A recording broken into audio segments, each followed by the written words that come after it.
بزرگوں اور بھائیوں، اللہ کریم نے سورہ ابراہیم میں ارشاد فرمایا ہے وَلَا يَحْسَبَنَّ اللَّهَ غَافِلًا، نہ گمان کرنا، ہرگز نہ سوچنا کہ اللہ کبھی بھی غافل ہوتا ہے۔ کبھی گمان مت کرنا، کبھی مت سوچنا کہ اللہ کبھی غافل ہوتا ہے۔ یعمل الظالمون، ان کاموں سے جو ظالم کرتے ہیں، یہ کبھی تصور بھی نہ جمانا۔ یحسبو کا معنی گمان کرنا، خیال کرنا، سوچنا۔ کبھی مت سوچنا، کبھی مت خیال کرنا کہ اللہ کبھی غافل ہوگا ان کاموں سے جو کام ظالم کرتے ہیں۔ اللہ نیکوں کے کام بھی دیکھتا ہے، اللہ پرہیزگاروں کے عمل بھی دیکھتا ہے، اللہ اچھوں کے کام دیکھتا ہے، لیکن فرمایا کہ میں اچھوں کے کام بھی دیکھتا ہوں، لیکن تمہیں بتا یہ رہا ہوں کہ ظالم کا کام بھی میں بڑی توجہ سے دیکھتا ہوں۔ ظالم جس وقت ظلم کرتا ہے نا، اس وقت وہ یہ سمجھ بیٹھتا ہے کہ میں ہمیشہ اسی طاقت میں رہوں گا۔ ظالم جب ظلم کرتا ہے تو وہ سمجھتا ہے کہ شاید یہی قوت، یہی طاقت، یہی جوانی، یہی اقتدار یہ قائم رہے گا، لیکن کبھی ظلم کا راج قائم رہ سکا نہیں، رہتا ہی نہیں۔ یاد رکھیے گا، جب فرعون بنی اسرائیل کے بچے مروا رہا تھا، یذبحون ابناءکم ویستحیون نساءکم، قرآن کہتا ہے کہ وہ عورتوں کو زندہ رکھتا تھا اور بچوں کو ذبح کراتا تھا۔ جو سب سے کم کی روایت ہے کتابوں میں وہ یہ ہے کہ اس نے 18,000 بچہ مروایا، یہ سب سے کم کی روایت۔ جس مفسر نے تھوڑے لکھے ہیں، سب سے تھوڑے، ورنہ یہاں تک آتا ہے کہ 70 ہزار بچے۔ بچہ گدھے کا بھی ہو تو پیارا لگتا ہے، جو بچہ ہوتا ہے وہ پیارا ہی ہوتا ہے۔ ماں کی گود سے کھینچ کے بچے کو قتل کرنا، اور 1 2 4 نہیں، ہزاروں بچے اس نے مروائے۔ فرعون نے کبھی سوچا بھی نہیں تھا کہ میں ذلیل کر دیا جاؤں گا۔ فرعون کہتا تھا کہ میں رب ہوں، میں خدا ہوں، کبھی سوچا ہی نہیں تھا، کبھی سوچا ہی نہیں تھا۔ لیکن بے پرواہی ویخ سجن دی، جتھے کسے دی پیش نہ جاوے، انہیں تاجاں والے در در رولے تے منگتے تخت بٹھاوے۔ بے پرواہی ویخ سجن دی، جتھے کسے دی پیش نہ جاوے، تاجاں والے در در رولے تے منگتے تخت بٹھاوے۔ کبھی سوچا ہی نہیں تھا۔ نمرود کی باری آ گئی۔ نمرود کہتا تھا میں رب ہوں، انا احیی و امیت، میں زندگی بھی دیتا ہوں، موت بھی دیتا ہوں، جسے چاہوں مار دوں، جسے چاہوں چھوڑ دوں، میں رب ہوں، میرا توتی بولتا ہے کوئی میرے برابر کا؟ ہزاروں بچے اس نے قتل کروا دیے، ہزاروں عورتوں کے حمل گروا دیے، ہزاروں لوگوں کو قتل و خون میں نہلا دیا۔ نمرود نے کبھی سوچا بھی نہیں تھا کہ ایک چھوٹا سا مچھر میرے ناک میں گھسے گا اور میں مار دیا جاؤں گا، کبھی سوچا ہی نہیں تھا۔ جب ظالم ظلم کرتا ہے تو سمجھتا ہے میں ہمیشہ ظالم رہوں گا، لیکن ایسا نہیں ہوتا۔ جب حضرت بلال رضی اللہ تعالیٰ عنہ کی باری آئی نا، ابو لہب نے کہا تھا کہ بلال تجھے اتنی اذیتیں دیں گے کہ زمانہ یاد رکھے گا۔ جملہ کہا تھا ابو لہب نے کہ بلال تجھے اتنا تڑپاؤں گا کہ زمانہ یاد رکھے گا۔ بات اس کی سچ ثابت ہوئی، بات اس کی زمانے کو یاد ہے کہ نہیں یاد؟ اس نے کہا تھا بلال تجھے اتنا تڑپاؤں گا کہ زمانہ، بات تو اس کی سچ ثابت ہوئی، لیکن ایک جملہ کہنا بھول گیا، ایک بات کہنی ابو لہب بھول گیا تجھے اتنا تڑپاؤں گا کہ زمانہ تیری تڑپ یاد رکھے گا۔ فطرت نے اسی وقت مسکرا کے کہا تھا کہ ابو لہب زمانہ بلال کا صبر یاد رکھے گا اور تیرا ظلم بھی یاد رکھے گا، یہ بھی یاد رکھنا۔ اگر صبر یاد رہے گا، عشق یاد رہے گا تو ظلم بھی یاد رہے گا، ظالم کو اس کے ظلم کی سزا بھی ملے گی۔ ہوتا کیا ہے؟ اللہ فرماتے ہیں انما یؤخرہم، میں نا تھوڑی مہلت دیتا ہوں ظالم کو، میں مہلت دیتا ہوں، اور ظالم سمجھتا ہے مجھے پوچھنے والا ہی کوئی نہیں، میں مہلت دیتا ہوں، وہ سمجھتا ہے مجھے پوچھنے والا کوئی نہیں۔ اللہ کے پیارے محبوب صلی اللہ علیہ وسلم کی حدیث بخاری شریف میں محبوب پاک صلی اللہ تعالی علیہ وآلہ وسلم نے فرمایا کہ اللہ ظالم کی رسی دراز کر دیتا ہے، اللہ ظالم کی رسی دراز کر دیتا ہے اور اسے کھلا چھوڑ دیتا ہے کہ چل کر ظلم، اسے طاقت بھی دیتا ہے، طاقت تو اللہ کی ہے نا ساری، تو ظالم کے پاس ہے وہ کس کی ہے؟ چل کر ظلم، وہ کرتا ہے، رسی دراز کر دیتا ہے۔ حضرت ابو سعید خدری فرماتے ہیں اللہ کے پیارے محبوب علیہ السلام نے فرمایا یاد رکھو پھر جب اللہ کسی کو پکڑتا ہے تو کوئی چھڑا ہی نہیں سکتا، جب رب پکڑ لے پھر کوئی چھڑا ہی نہیں سکتا، اللہ بھیجنے ہی مگر وہ جن کو وہ سفارش کی اجازت دے دے۔ یزید نے ظلم کی حد کر دی، جب تخت حکومت میں بیٹھا تو ظلم کی حد کر دی اس نے سمجھا تھا کہ شاید یہ اقتدار میرے پاس رہے گا، شاید یہ تخت جو میں نے سجایا ہے اس پہ سجا رہوں گا، بنا رہوں گا، قائم رہوں گا۔ اسے سمجھ نہیں نہ آئی کہ حکومتیں ظلم سے نہیں عدل سے قائم رہتی ہیں۔ میرے عمر فاروق رضی اللہ تعالیٰ عنہ کی حکومت عدل سے قائم تھی تو 12 سال قائم رہی، 12 سال قائم رہی، اور عمر چلے گئے، عدل کرتے کرتے چلے گئے۔ میں اگلے جمعے بیان کروں گا حضرت عمر کے بارے میں، جناب عمر چلے گئے، عدل کرتے کرتے دنیا سے رخصت ہو گئے، لیکن مدینے کی گلی سے بھی جا کے پوچھو گے تو عمر کے عدل کی گواہی دے گی، مدینے کی گلی اور مٹی بھی کہے گی کہ عمر عادل تھا۔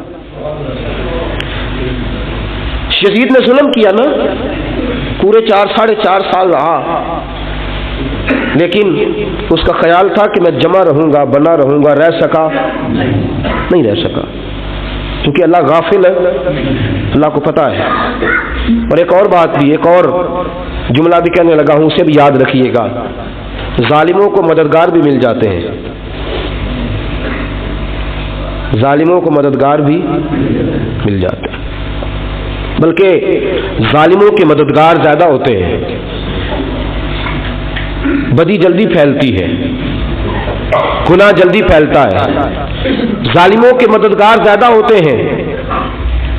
یزید کو مددگار ملے، ابن سعد ملا، ابن زیاد ملا، شمر ملا، خولی بن یزید ملا، بڑے اسے مددگار ملے جو کہتے تھے کہ بالکل کوئی خطرہ ہی نہیں، دنیا تو ترستی ہے تیری دید کو اور سب خیر ہے، ہر جگہ امن ہی امن ہے۔ موبائل بند کر دے جن کی جیبوں میں، اللہ آپ کو جزا دے، مسجد کی سب سیڑھیاں چڑھیں تو انہیں بند کر کے آیا کریں، یہ خلل پیدا کرتے ہیں بعض اوقات۔ توجہ فرمائیے کیا فرمایا، اس کو کہتے تھے کہ کوئی بات نہیں، ساری خیر ہے، کوئی مسئلہ ہی نہیں، بالکل تو بے فکر رہ، ہر طرف تیرے نام کے ڈنکے بجتے ہیں۔ یزید جب ظلم کر رہا تھا تو سمجھتا تھا مجھے کوئی نہیں پوچھے گا، کوئی میرے قریب نہیں آئے گا، لیکن یارو اس تک دنیا کا کوئی بندہ تو نہیں پہنچ سکا، لیکن اللہ کا قہر تو پہنچ گیا نا، اللہ کے انصاف کا ہاتھ تو پہنچ گیا نا، رب تو ہے نا دیکھنے والا، اللہ تو ہے۔ اور ایک بات یاد رکھیے گا، ظالم کو دنیا میں بھی سزا ملتی ہے، ظالم کو بعض دفعہ مسلمانوں کو بھی دنیا میں سزا ملتی ہے، ان کو اللہ دنیا میں سزا دیتا ہے جنہیں پھر اللہ آخرت میں نہیں دینا چاہتا، یہ مسلمان مومنین کی بات ہے، لیکن جو ظالم ہیں، فاسق و فاجر ہیں، ان کو دنیا میں بھی سزا ملتی ہے اور آخرت میں بھی سزا ملے گی۔ یزید اور یزید کے حواری، زیادہ وقت نہیں گزرا، انصاف کے لیے بعض اوقات کئی وقت انتظار کرنا پڑتا ہے. آپ کے ملک میں کیس چلتے ہیں تو کئی دفعہ دادا کیس لگاتا ہے تو پوتا سنتا ہے کیا بنا ہے. لیکن اللہ کا انصاف دیر لگاتا، رب کا انصاف کبھی دیر لگاتا. اللہ نہ اجر دینے میں دیر نہ جزا دینے میں دیر کرتا ہے، نہ سزا دینے میں دیر کرتا ہے. محمود غزنوی گزر رہے تھے، ایک بوڑھے بابے کو دیکھا، ہاتھ اس کے کانپ رہے ہیں بابے کے، اور اس نے کئی پکڑی ہے، کدال پکڑا ہے اور وہ زمین کھود رہا ہے، ایک درخت لگا رہا ہے، بوٹا لگا رہا ہے. محمود غزنوی گھوڑے پہ گزر رہے تھے، نیچے اتر آئے، کہنے لگے بابا تو اس عمر میں کیوں یہ لالچ کر رہا ہے؟ تجھے پتا تو ہے نا کہ تو اس کی چھاؤں میں بیٹھ نہیں سکے گا، اپنی عمر دیکھ، تجھے کیا ضرورت ہے؟ بابا کہنے لگا مجھے بالکل پکا پتا ہے کہ میں چھاؤں میں نہیں بیٹھ سکوں گا، لیکن دل میں خیال ہے لگا جاؤں، میں نہ بیٹھوں گا میرے پوتے تو بیٹھیں گے نا، میں نہیں بیٹھوں گا میرے پوتے تو. نے کہا تو اس کا پھل بھی نہیں کھا سکے گا. کہنے لگا میں نہیں کھاؤں گا، میری اولاد تو کھائے گی، میری آنے والی نسل تو. محمود غزنوی کو بات بڑی اچھی لگی، کہنے لگا یار کتنی اچھی سوچ ہے کہ میری نسل تو پھل کھائے گی. اس نے کہا لاؤ ایک اشرفیوں کی تھیلی. بابے کو تھیلی دے کے کہا بابا جی بات بڑی پسند آئی ہے، یہ لو تھیلی انعام رکھو. آپ کی بات نے تو ایک بہت بڑی خوبصورت راہ نکال دی دوسروں کی خدمت کی، یہ تھیلی رکھیں اشرفیوں کی بطور انعام. بابے نے تھیلی پکڑی اور مسکرا کے کہنے لگا محمود تو کہتا تھا اس کا پھل نہیں مجھے گا، مجھے تو لگانے سے پہلے مل گیا ہے. تو کہتا تھا پھل کوئی نہیں ملے گا، دیکھ فٹافٹ مل گیا، ابھی لگایا نہیں ابھی پھل مل گیا. محمود کو یہ بات بھی بڑی پسند آئی. اس نے کہا ایک تھیلی اور دو. بابے کو ایک تھیلی، بابا تھیلی لے کے کہنے لگا محمود میرے اخلاص کی برکت دیکھ، لوگوں کی زمین میں فصل سال میں ایک بار ہوتی ہے، میری 2 بار ہو گئی ہے، میری فصل 2 بار ہوئی ہے، دیکھ میرے اخلاص کی برکت، میرے خلوص کی برکت. اس نے کہا بابے کو ایک تھیلی اور دے دو. اللہ جزا دینے میں دیر نہیں کرتا، سزا دینے میں بھی دیر ہے. آپ نے جزا کی مثال سنی، اب ذرا سزا کی سنو. جناب عثمان غنی رضی اللہ تعالیٰ عنہ درویش صحابی ہیں، صحابہ میں سے درویش، مظلوم، صحابہ میں سے سب سے زیادہ لوگوں کی خدمت کرنے والے اور حوصلے والے صحابی حضرت عثمان ہیں. کسی کو کچھ نہیں کہتے تھے. ایک دن ایک بندہ آیا، اس نے منہ ٹیڑھا کر کے حضرت عثمان غنی کی گستاخی کی. آپ نے فرمایا نہ کر، اللہ سزا دے گا. کہنے لگا کیسی سزا؟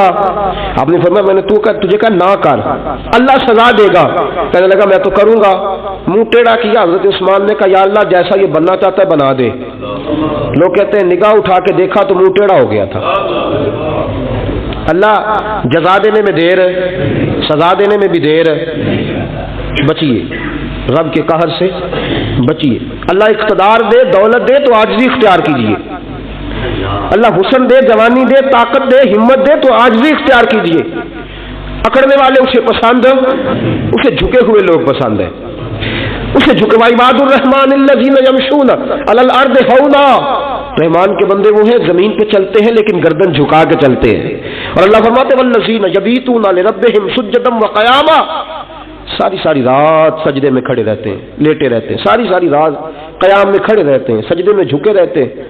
لیکن کیا ہوتا ہے والذین یقولون ربنا اصرف عنا عذاب جہنم ان عذابها کان غراما. ساری رات عبادت کی ہے، ساری رات کھڑے رہے ہیں، لیکن دن چڑھا ہے تو ہاتھ پھیلا کے کہا یا اللہ ہمارے گناہ معاف کر دے. میاں صاحب کہتے ہیں راتی ساری کر زاری، راتی ساری کر زاری، نیند اکھاں تھی دھوندے تے فجرے اوہی گناہگار کہاون سب تو نیویں ہوندے. راتی ساری کر زاری، نیند اکھاں تھی دھوندے فجرے اوہی گناہگار کہاون سب تو نیویں. یزید کے دربار میں، عبید اللہ ابن زیاد کے دربار میں جب سیدنا امام حسین کا کٹا ہوا سر پہنچا نا، اس نے ایک چھڑی پکڑی اور چھڑی پکڑ کے نا تو امام حسین کے لبوں پہ مارنے لگا. کہنے لگا تجھے کہا تھا نا بات مان جا، کٹا ہوا سر تشت میں رکھا ہے، تجھے کہا تھا نا بات مان جا. راوی کہتا ہوں عبید اللہ ابن زیاد نے چھڑی ماری اور اس نے بے ادبی کی. کہنے لگا تو تھا ہی اس قسم کا، تیرا یہی حال ہونا چاہیے تھا معاذ اللہ. حضرت بریدہ اسلمی حضور کے صحابی دربار میں موجود تھے. فرمایا ابن زیاد تو برا ہے، تیرا باپ برا ہے، چھڑی پیچھے کر. کئی بار میں نے ان لبوں کو مصطفیٰ کو بوسے دیکھے ہوئے دیکھا ہے. پیچھے کر، پیچھے کر، ہٹا لے. راوی کہتے ہیں کہ 1 2 3 4 5 6 سال گزر گئے. وہی کوفے کا دربار، وہی محل، وہی تخت اور وہی تشت جس میں امام حسین کا سر رکھ کے لایا گیا تھا. 6 سال کے بعد مختار ثقفی حکمران بن گیا. مختار ثقفی نے کہا کہ میں چن چن کے ماروں گا وہ بندے جنہوں نے امام حسین کو قتل کیا تھا. 1 نہیں 2 نہیں 4 نہیں 6000 بندہ مارا اس نے، چن چن کے. راوی کہتے ہیں کہ یہ ابن زیاد 30,000 فوج لے کے نہر فرات کے کنارے میدان کربلا کے سامنے آیا اور اس نے جہاد کیا. مختار ثقفی نے ابراہیم بن مالک کو بھیجا، فرمایا جاؤ قتل کر کے لاؤ. لڑائی شروع ہو گئی. 1 محرم کو ہوئی تو پھر بند ہو گئی، پھر 5 کو شروع ہو گئی، پھر 7 کو شروع ہو گئی.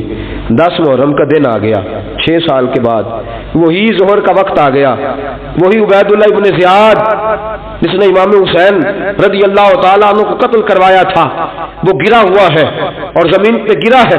اس کی گردن پہ ابراہیم بن مالک نے پیر رکھا اور اس کی گردن کو کاٹ کے تشت میں رکھا اور تشت میں رکھ کے جب اس نے کوفہ بھیجا، وہی تخت جس پہ عبید اللہ ابن زیاد نے بیٹھ کے امام حسین کے مبارک لبوں پہ چھڑی ماری تھی، اسی تشت پہ رکھ کے جب اسی عبید اللہ ابن زیاد کا سر سامنے رکھا تو کوفے کے اس دارالخلافہ کے ایک کونے سے ایک بابا بولا اور بول کے کہنے لگا لوگوں گواہ رہنا میرا رب بڑا عادل ہے، گواہ رہنا اللہ بڑا عادل ہے.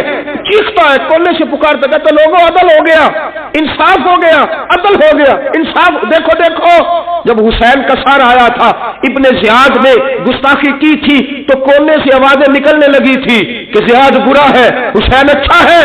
آج ابن زیاد کا سر آیا ہے، آواز پھر کونے سے نکلی ہے، لیکن آواز کیا گونج رہی ہے؟ آواز پھر وہی گونج رہی ہے زیاد ابن زیاد برا تھا، حسین کو اللہ نے بڑی عزت عطا فرما رکھی. مکافات عمل، مکافات عمل. اللہ غافل نہیں ظالم جو کام کرتے، اللہ غافل نہیں. 6 سال کے بعد وہی دن، وہی وقت، وہی گھڑی، وہی لمحہ، وہی سارا نظام، وہی دربار.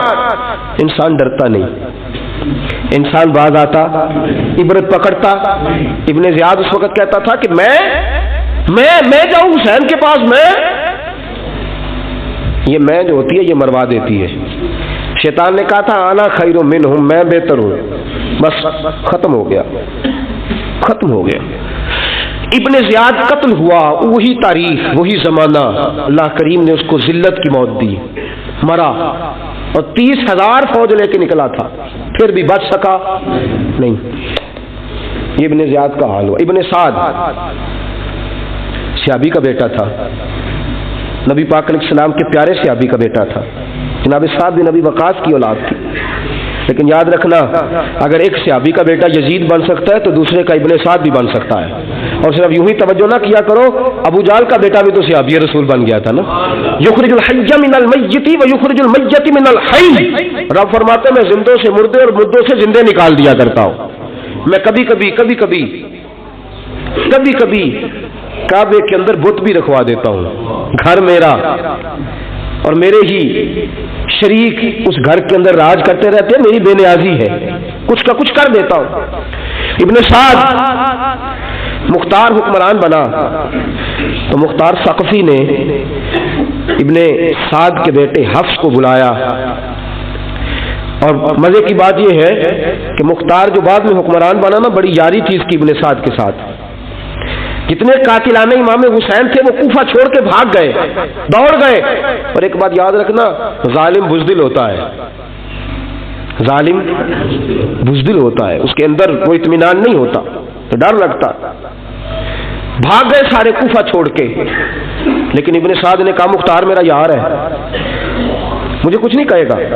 اس کے گھر والوں نے سمجھایا کہ تو دوڑ جا، تیرا تو ظلم بھی بہت زیادہ ہے، دوڑ جا تو. اس نے کہا نہیں میرا یار ہے، مجھے کچھ نہیں کہے گا. اس نے کہا تو نبی پاک کے نواسوں کا نہیں بنا تو تیرا یار تیرا بنے گا. تو رسول پاک علیہ السلام کے خاندان کا نہیں بنا، ان کا تو نے احترام نہیں کیا، یاری کا۔ اس نے کہا نہیں، مجھے کچھ نہیں کہنے والا، تم چھوڑو اس بات کو۔ حفص کو پیغام بھیجا، بیٹا آیا۔ مختار نے کہا تیرا باپ کدھر ہے؟ اس نے کہا جی ابا جی اب باہر نہیں نکلتے، بس گھر کے کونے میں بیٹھ کے اللہ اللہ کرتے ہیں۔ اس نے کہا اچھا کیا کرتے ہیں؟ کہا جی گوشہ نشین ہو گئے۔ اس نے کہا اب تیرا باپ گوشہ نشین ہوا ہے؟ اب گوشہ نشین ہوا ہے؟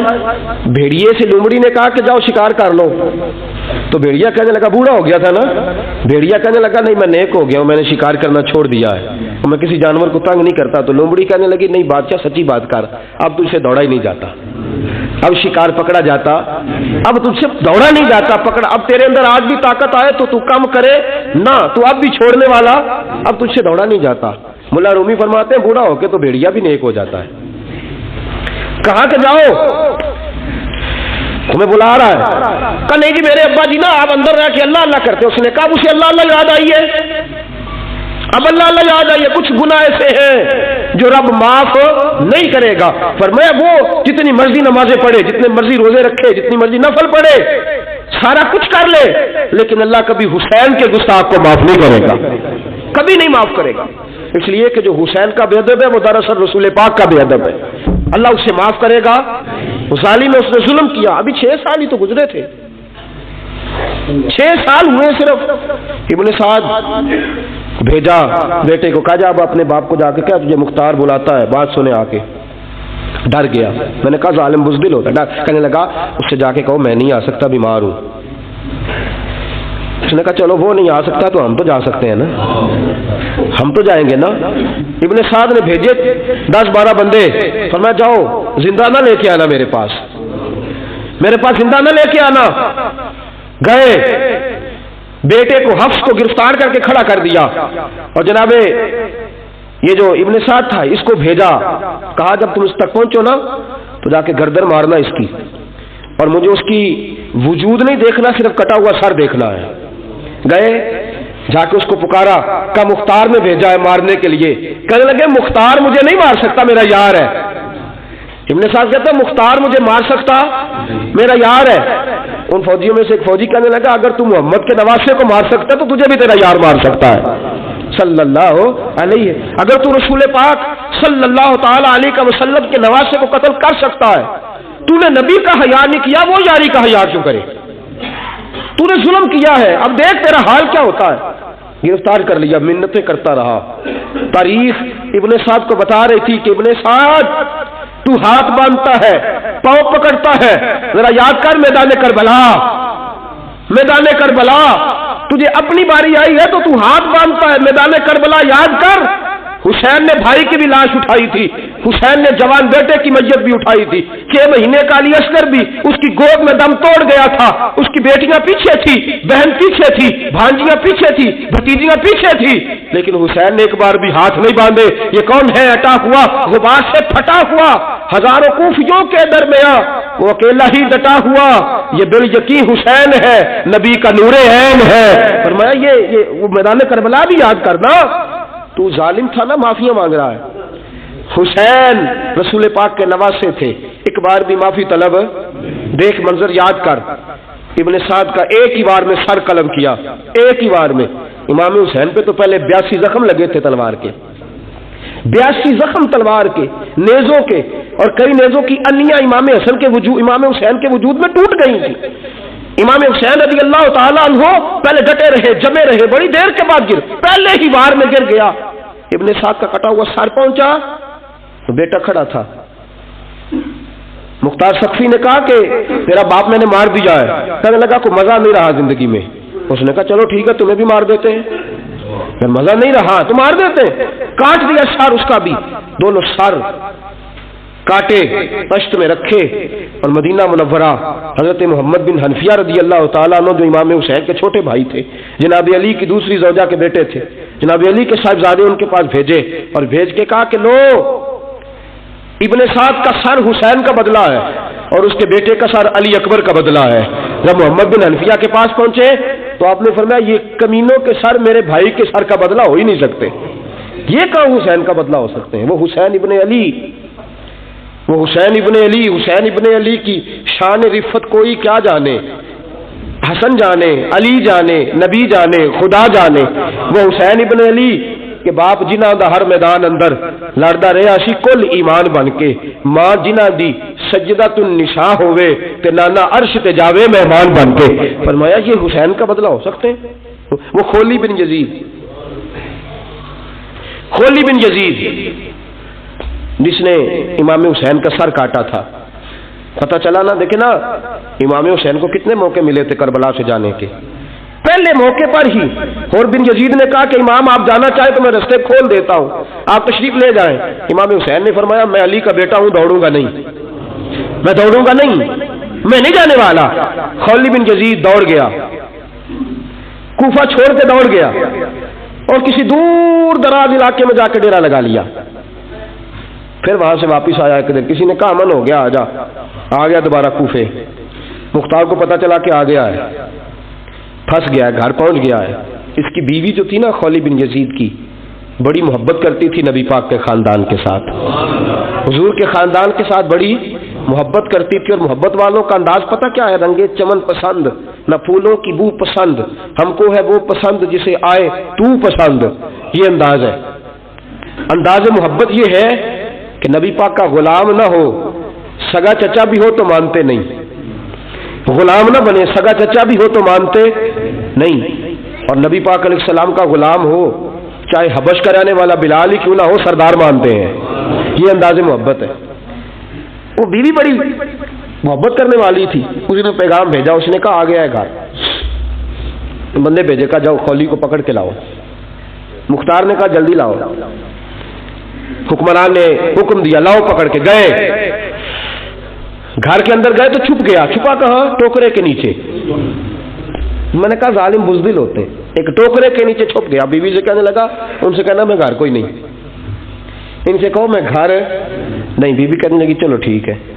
دروازے پہ گئی، وہ کہنے لگے ہم خولی بن یزید کو گرفتار کرنے آئے ہیں، منہ سے پکار کے کہنے لگی گھر کوئی نہیں، منہ سے، اور ہاتھ کے اشارے سے کہنے لگی وہ ٹوکرے کے نیچے چھپا ہوا ہے، منہ سے کہنے لگی کوئی نہیں گھر، تاکہ سن لے اندر، سن لے، منہ سے کہنے لگی کوئی نہیں، ہاتھ کے اشارے سے کہنے لگی چھپا ہوا ہے ٹوکرے کے نیچے۔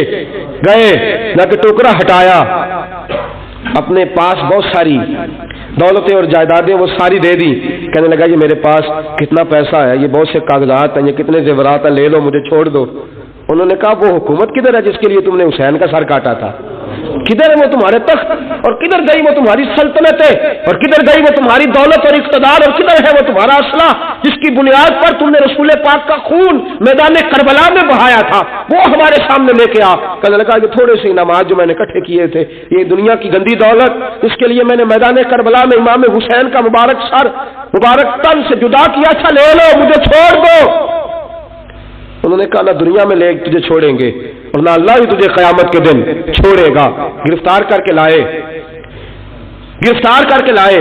مختار نے کوفے کے بازاروں کے اندر اعلان کیا کہ آؤ باہر نکلو تمہیں بتاؤں۔ حسین ابن علی کا خاندان گرفتار کر کے انہی کوفے کی گلیوں میں پھرایا گیا تھا نا، یہی گھمایا گیا تھا، آؤ تمہیں دکھاؤں خدا کا انتقام اور اللہ تبارک و تعالیٰ کا انصاف تمہیں دکھاؤں، آؤ میدانوں میں نکلو، گھروں سے باہر آؤ۔ مختار ثقفی اگرچہ بندہ آباد میں یہ بھی ٹھیک نہ نکلا، لیکن بعض اوقات میرے نبی پاک علیہ السلام نے فرمایا اللہ اپنے دین کا کام اپنے نافرمان سے بھی لے لیا کرتا ہے، اس نے کام لینا ہو فاسق سے بھی لے لیتا ہے۔ اللہ نے لے لیا کام، نکلو میدانوں میں، نکلے باہر، چوک بھر گئے، گلیاں بھر گئی، کوفے کے محلات بھر گئے۔ مختار نے کہا لوگوں 6 سال پہلے کی تاریخ بھی ذہن میں رکھنا، اور آج کا دن بھی تم کبھی مجھے وہ خولی بن یزید ہے کہ یہ نعرے لگاتا تھا کوفے کی گلیوں میں کہ میں نے حسین کا سر کاٹا ہے، میں نے حسین کا سر کاٹا، تمہارے سامنے کھڑے، پوچھو اس سے پوچھا بھی تو نے حسین کا سر کاٹا؟ کہنے لگا جی میں نے تو بالکل نہیں کاٹا تھا، میں تو انعام کے لیے نعرے لگاتا تھا، میں نے تو نہیں کاٹا۔ اس نے کہا چلو ابھی کرتے ہیں تیرا بندوبست۔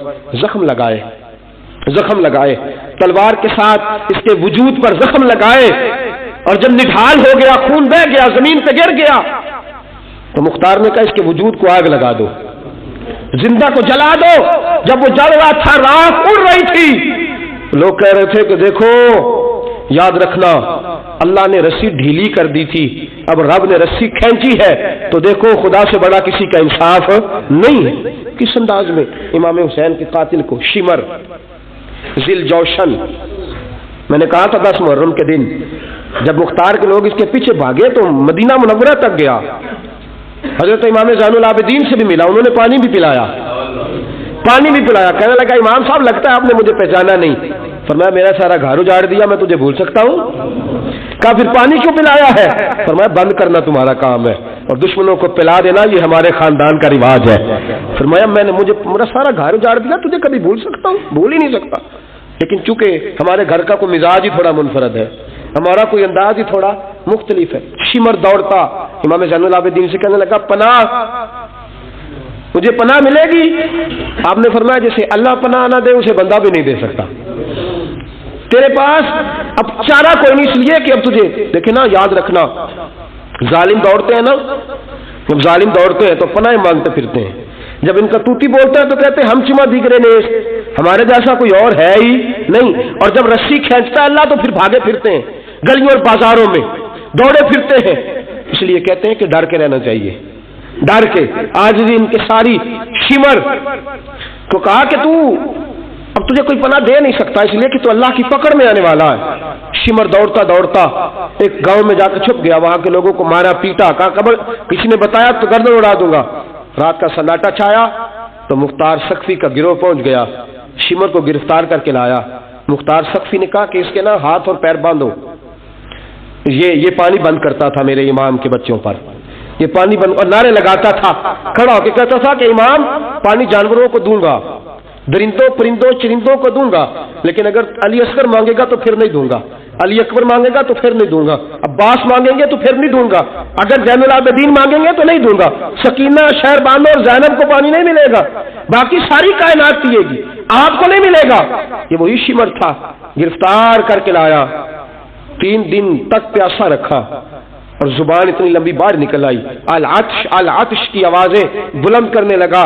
کہا جناب اس کا کرنا کیا؟ کہا اس کے ہاتھ باندھ دو، پیر باندھ دو، اور جو بھوکے کتے ہیں نا جن کو کئی دنوں سے میں نے بھوکا رکھا ہوا ہے وہ کتے اس پر چھوڑو، اور جب کتے اس کا گوشت لوچے تو کوفے کے بازاروں میں اعلان کرنا کہ جو نبی پاک کی اہل بیت کا گستاخ ہو اسے اسرائیل بھی جان نکالنے نہیں آتے، کتے نوچتے ہیں، تڑپتا ہے لیکن جان نکلتی۔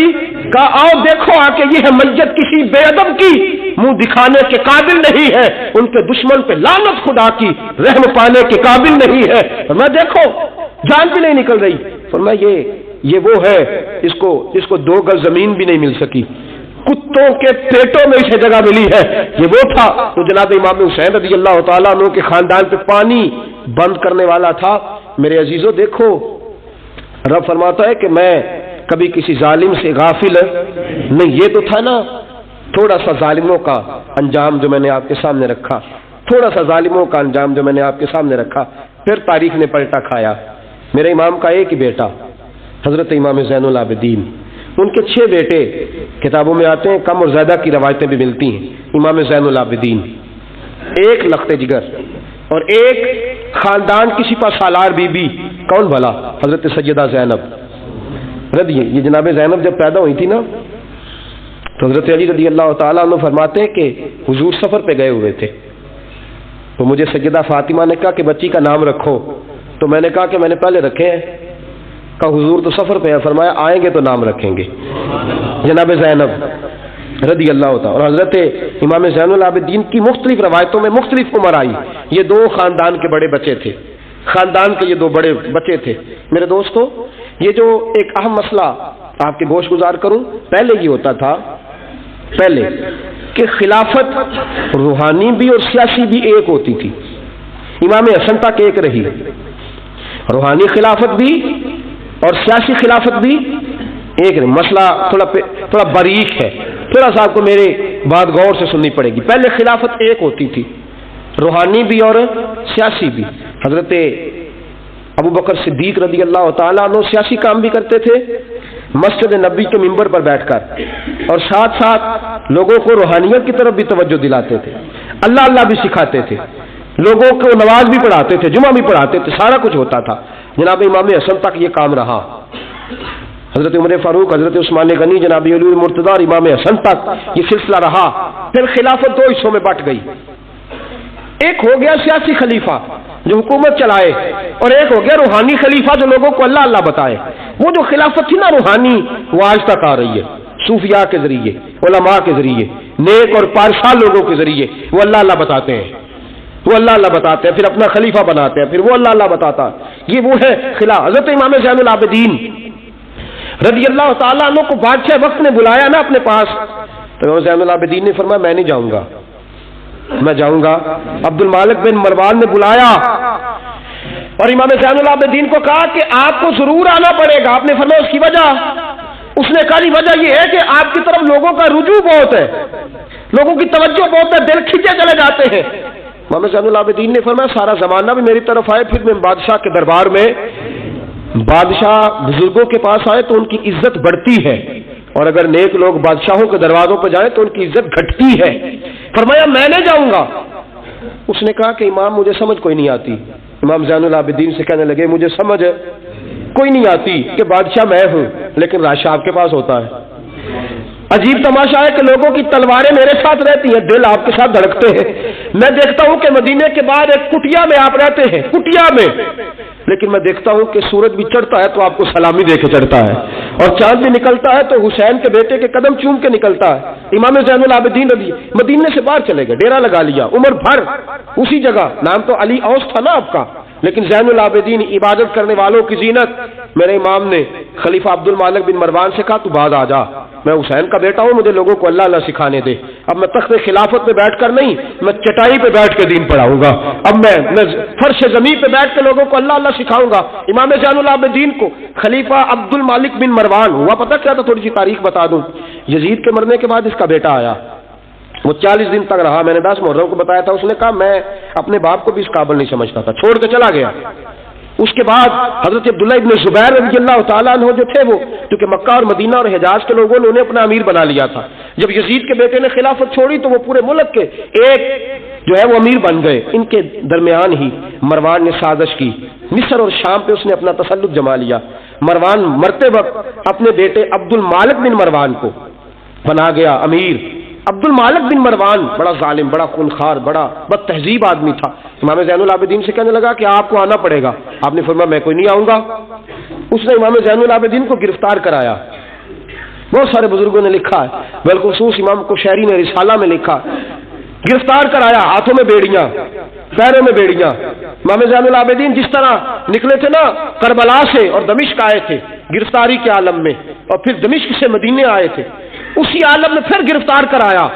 اور خلیفہ عبد المالک بن مروان کے سامنے جب امام زین العابدین پہنچے تو آپ نے کہا کہ تو نے دیکھا ہے نا میرے باپ کے قاتلوں کا کیا انجام ہوا تھا، تو نے دیکھا ہے میرے باپ کے قاتلوں کا، بعد آ جا۔ اس نے کہا کہ یزید کے پاس طاقت تھی، اس نے آپ کو گرفتار کرا لیا تھا، اب میرے پاس طاقت ہے، میں نے بھی گرفتار کرا لیا ہے۔ امام زین العابدین سے کہنے لگا آپ کے پاس طاقت ہے تو دکھائیے، آپ کے پاس ہے طاقت تو دکھائیے۔ امام زین العابدین رضی اللہ تعالیٰ عنہ نے فرمایا تجھے کہا چیلنج نہ کر، میں درویش ہو گیا ہوں، ایک طرف لگ گیا ہوں، ایک کونے میں جا کے بیٹھ گیا ہوں، مدینے سے باہر جا کے میں نے ڈیرا لگایا، بس مجھے اب چھیڑ مت، مجھے اپنا کام کرنے دے، مجھے لوگوں کو دین سکھانے دے، اللہ اللہ بتانے دے، تو جان، تیری حکومت جانے، تیری سلطنت جانے، میں تیرے کام میں دخل نہیں دیتا، تو میرے کام میں دخل نہ دے، مجھے اللہ اللہ کرنے دے، اللہ اللہ کرانے دے۔ کہنے لگا میرے پاس طاقت ہے، میں نے گرفتار کر لیا ہے۔ امام زین العابدین رضی اللہ تعالیٰ عنہ کے ہاتھ اور پاؤں میں بیڑیاں تھی۔ امام زین العابدین کی زبان سے نکلا اللہ اللہ اللہ۔ تیسری دفعہ جب آپ کی زبان سے اللہ نکلا ساری بیڑیاں ٹوٹ کے زمین پہ گر گئیں۔ امام زین العابدین کے لیے اٹھنے لگا، فرمایا بیٹھ جا زمین پہ۔ خلیفہ زمین پہ بیٹھا، امام زین العابدین رضی اللہ تعالیٰ عنہ نکلے۔ مجھے نہ کہنا روایت ضعیف ہے، روایتیں ضعیف ہوتی ہیں، عقیدے مضبوط ہونے چاہیے۔ حضرت امام زین العابدین پلٹے اور پلٹ کے کہنے لگے طاقت پہلے بھی ہمارے پاس تھی، طاقت آج بھی ہمارے پاس ہے، جب رب کہتا ہے ہم استعمال نہیں کرتے، اور جب کہہ دیتا ہے تو ہم استعمال کرنا شروع کر دیتے ہیں، بس اللہ کی رضا پہ راضی ہیں۔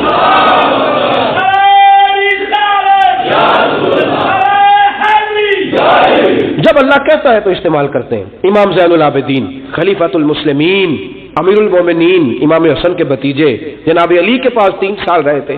وہ تو کٹ گئے سارے، لیکن میرے امام زین العابدین اگرچہ حکومت نہیں لی لیکن دلوں پہ حکومت کرتے رہے، دلوں پہ۔ یہی خلیفہ عبد الملک بن مروان، دیکھو کہتے ہیں جادو وہ جو سر چڑھ کے بولے، اور حقیقت چھپ نہیں سکتی بناوٹ کے اصولوں سے، اور خوشبو آ نہیں سکتی کبھی کاغذ کے پھولوں سے۔ پتہ ہوتا ہے ہمیں سچ کیا ہے جھوٹ کیا ہے۔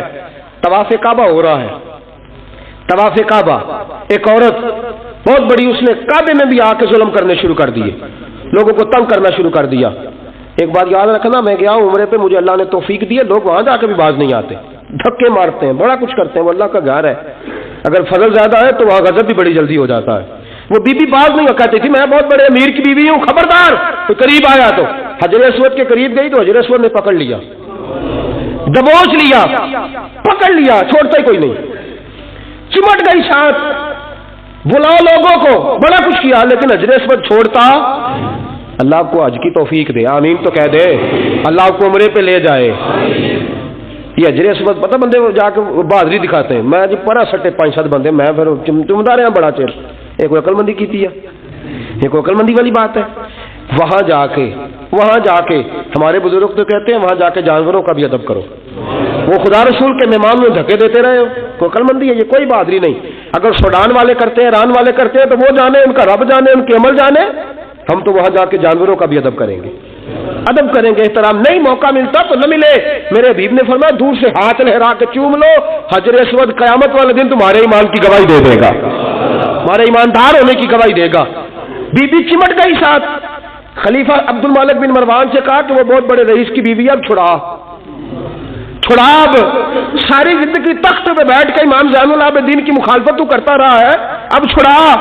نیچے اتر آیا، وہ بی بی کے خاوند کو کہنے لگا زین العابدین کے پاس چلے جاؤ، اگر حل ہے تو اس کے پاس ہے، اگر کوئی علاج ہے تو اس کے پاس ہے، اس کے پاس جاؤ، میں چھڑا سکتا؟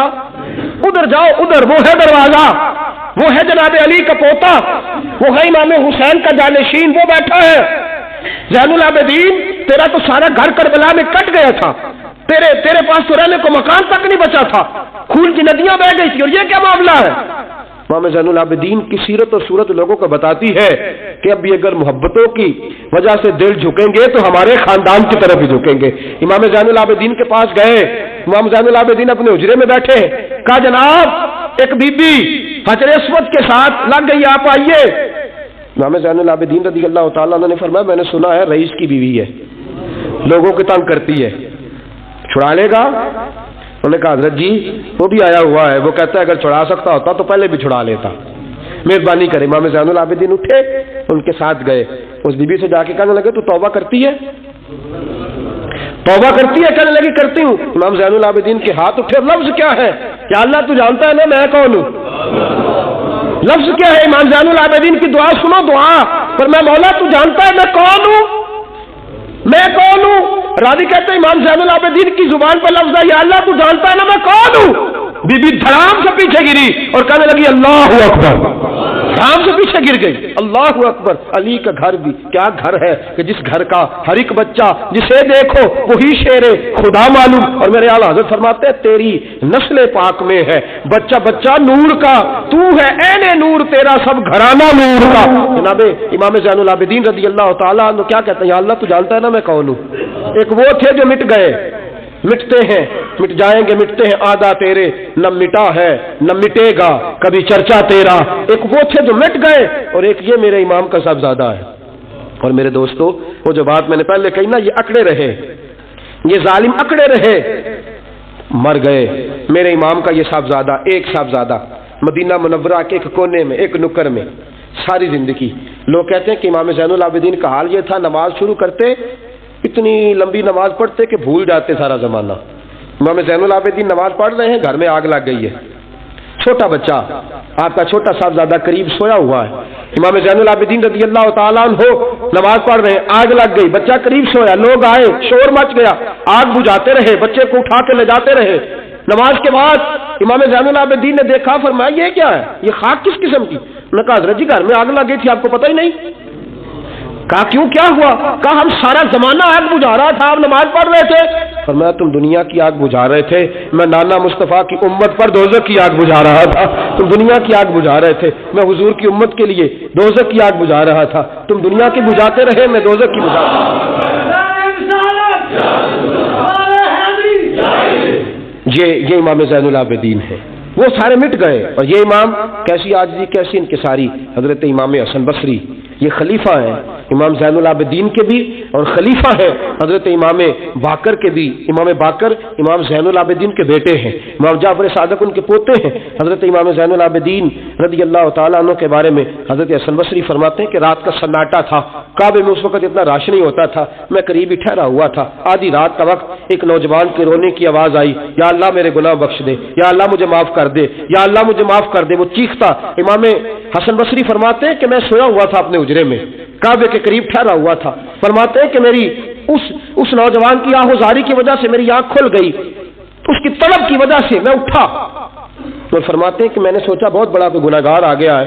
فرماتے ہیں کہ وہ کیا کہتا ہے، جب میں اٹھا ہوں کعبے کے قریب گیا ہوں کہ جا کے تسلی دیتا ہوں تو اس کی زبان سے جملہ نکلا، کہنے لگا یا اللہ مجھے قیامت میں ذلیل نہ کرنا، اے اللہ اگر میرے عمل اچھے نہیں تو مجھے قیامت کے دن اندھا کر کے اٹھانا، میں تیرے نیک بندوں کے سامنے کیا جواب دوں گا۔ فرماتے ہیں وہ نوجوان تڑپتا ہے، روتا ہے۔ حضرت حسن بصری فرماتے ہیں کہ میرے پہنچتے پہنچتے وہ اتنا بلند آواز سے تڑپنے لگا کہ بے ہوش ہو کے زمین پہ گرا۔ اور فرماتے ہیں میں قریب گیا، اس نوجوان کے قریب گیا تو بڑی خوبصورت خوشبو مجھے آئی۔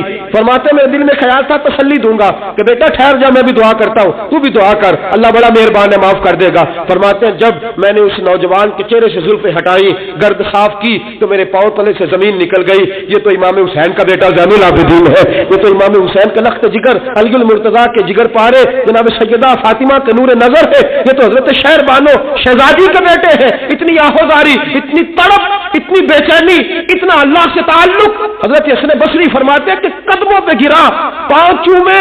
امام زین العابدین کی آنکھ کھلی تو کہا حسن بصری نہ کر، نہ کر، تو بزرگ ہے۔ امام زین العابدین اٹھ کے بیٹھ گئے۔ حضرت حسن بصری رحمت اللہ تعالی علیہ فرماتے ہیں میری آہ نکل گئی، آنسو میرے بہہ گئے۔ میں نے کہا زین العابدین کہاں سے دل لے کے آئے ہو تم لوگ، اور کہاں سے سوارا ہے خدا نے تمہارے خاندان کو؟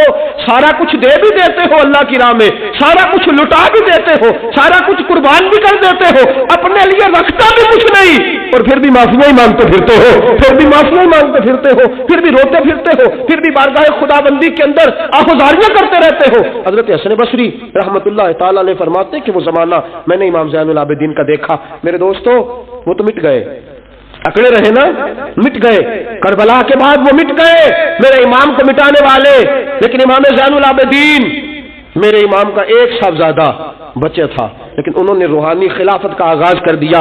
پوری دنیا میں میرے امام زین العابدین کا فیض ہے، جسمانی بھی ہے، روحانی بھی ہے، علمی بھی ہے۔ امام زین العابدین نے زندگی پوری گزار دی ایک کونے میں لگ کے۔ امام زین العابدین کسی سیاسی کام میں کبھی مداخلت نہیں۔ حضرت امام جعفر صادق کا زمانہ آیا تو پھر بادشاہ نے بلایا امام جعفر صادق کو، اور یہ امام جعفر صادق وہ بزرگ ہے کہ حضرت امام اعظم ابو حنیفہ رحمۃ اللہ علیہ امام جعفر صادق کے مرید ہے، ان کے مرید ہے، ان کے خلیفہ ہیں۔ حضرت امام جعفر صادق کو بلایا، اور جب سیدنا امام جعفر صادق رحمۃ اللہ علیہ رضی اللہ عنہ پہنچے تو آپ نے شاندار لباس پہنا، شاندار لباس پہنا، اور اعلیٰ قسم کا جبہ پہنا، اعلیٰ قسم کی پگڑی باندھی، ہاتھ کے اندر عصا پکڑا، اور حضرت امام جعفر صادق رضی اللہ تعالیٰ عنہ کچے مکان سے نکلے لیکن ذرا باوقار ہو کے نکلے، دربار بادشاہ دربار خلافت میں پہنچے، اپنی کھنڈی کو اپنی چھڑی کو ہلایا، میں کیوں بلایا مجھے؟ وہ بادشاہ جس نے کہا تھا بلاؤ ذرا پتہ کرتا ہوں کیوں میلہ لگا رکھا ہے۔ پھر بھی بادشاہ ڈرتے رہتے ہیں، پھر بھی ڈرتے ہیں کہ اگر ان روحانی لوگوں نے اشارہ کیا تو ساری دنیا ان کے پیچھے نکل پڑے گی، بلاؤ کیوں میلہ لگا رکھا ہے۔